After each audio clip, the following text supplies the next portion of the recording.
American national government. This is Dr. Patrick Stewart. Chapter 14, The Bureaucracy.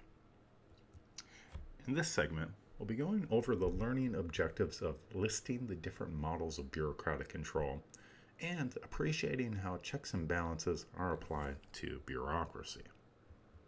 The first step is to understanding the controlling of the bureaucracy, which first relies on a model that works of bureaucratic behavior. So we look at theories of bureaucratic behavior. Secondly, we consider the monitoring of bureaucracy and different approaches to it. And thirdly, we look at how bureaucracies are influenced. So let's take a look at the first theory of bureaucratic behavior, and that's the rational actor model.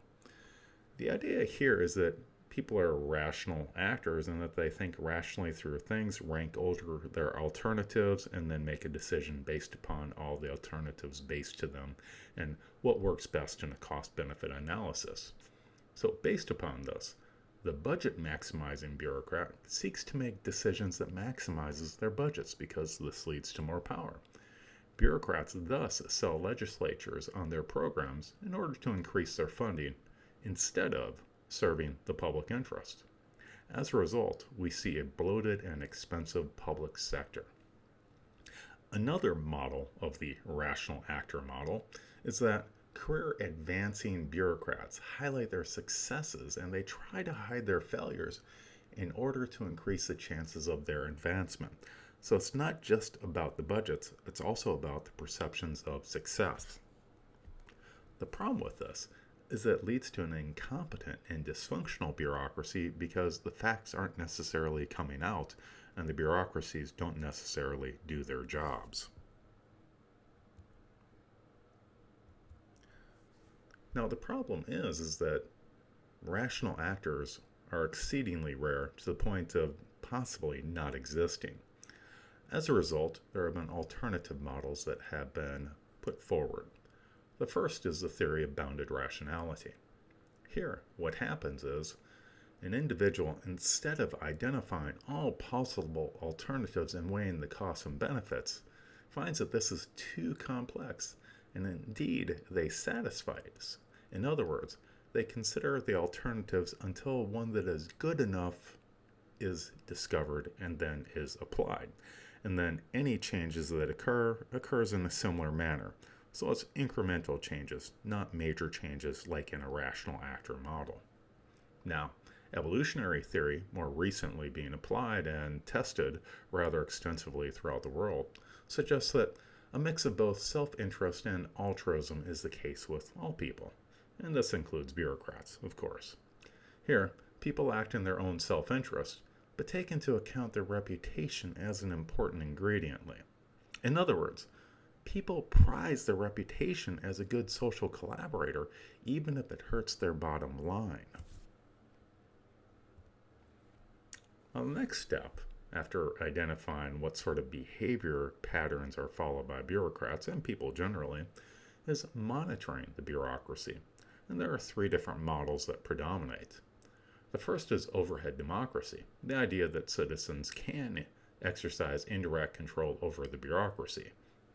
So, the general theory is that elected officials are accountable to the voters, and if the bureaucracy abuses its power, voters expect the elected officials to hold them accountable, and thus the bureaucracy is held in check.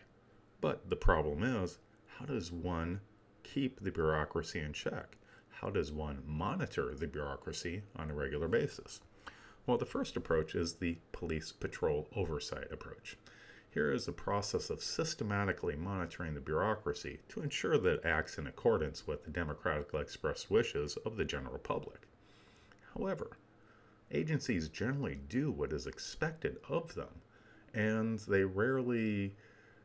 this, as a result, rarely pays off in the form of finding things wrong with the bureaucracy because, generally speaking, the bureaucracy does a good job, or does a job good enough so that it isn't highlighted. This leads to a second model, the fire alarm oversight model. Here, there's monitoring once an alarm is raised about bureaucratic wrongdoing. Now, the problem with this is that By waiting for an alarm to be raised by whistleblowers from within a bureaucracy, constituent contacts, investigations by Congress, and special interest group monitoring, this is a reactive approach. So something bad has already happened instead of a proactive approach, which is preventative. And as we see, this can indeed be a problem, as we've dealt with in the past with bureaucracies that have not done a good job of overseeing their area. Now, a major problem with this is the concept of agency capture. Here, a bureaucracy is run for the benefit of those it is supposed to regulate.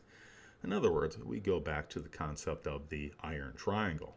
An example of that is given in the book about the Marine Minerals Service having a relationship with British Petroleum, and this in turn led to the blowout of the well in the Gulf of Mexico and extensive pollution along the coastline and destruction of small businesses relying upon the Gulf of Mexico itself for their economic output.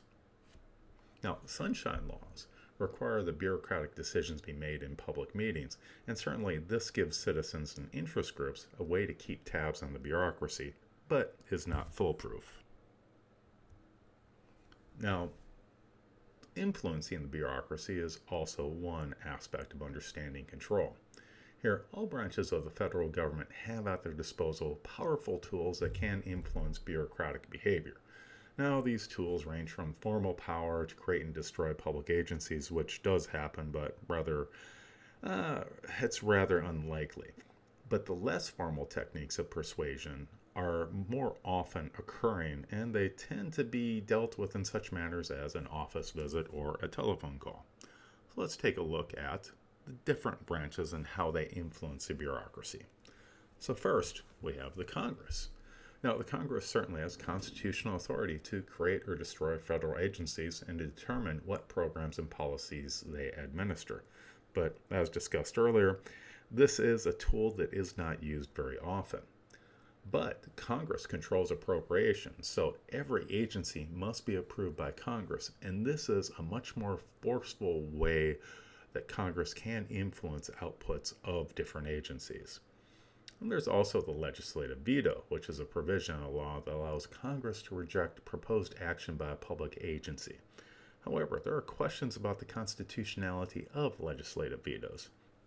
It is the job of Congress to pass a law, and it is the president's job to execute, and the administrative agencies are a part of the executive branch. Now, the president most certainly has influence over the bureaucracy, and the chief means by which this is carried out is through appointment. Roughly 3,000 individuals are appointed as agency heads and leaders, and this has the ability to go ahead and drive the direction of the agencies themselves. However, there are some drawbacks. For instance, there might be a lack of experience with agency heads, and indeed there are short tenures. It might be 3, 4, even 8 years, but it's still a short tenure. And some appointees often they end up advocating for the agency itself rather than for the president's agenda. Now, another approach is that of impoundment, and here we go back to the idea of the budget. It's the ability to delay approved expenditures approved by Congress.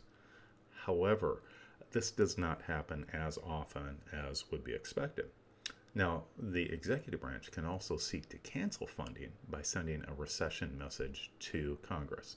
And finally, we have executive orders, which, of course, the executive branch tells the bureaucracy how to interpret the law, and this is certainly something we've dealt with in previous lectures. Finally, the judiciary, as the interpreter of the Constitution, has a level of control over the bureaucracy. But the concern of the judiciary is not whether bureaucratic action is efficient, fair, or effective. It's whether it's legal. In other words, is it something that is allowed under the U.S. Constitution? And this might go down to understanding the legislative intent to see whether an action or a rule of the agency is consistent with the laws that have been passed. And finally, we're dealing with the idea of standards of due process. does an action or rule violate these standards of due process? If so, then the judiciary can act. So finally, when we consider all that goes on with the administration, when we look at behavior and control and the sources of this administrative branch's power, we can finally come to the conclusion that, of all things, structure matters like it does with all other branches. American national governments.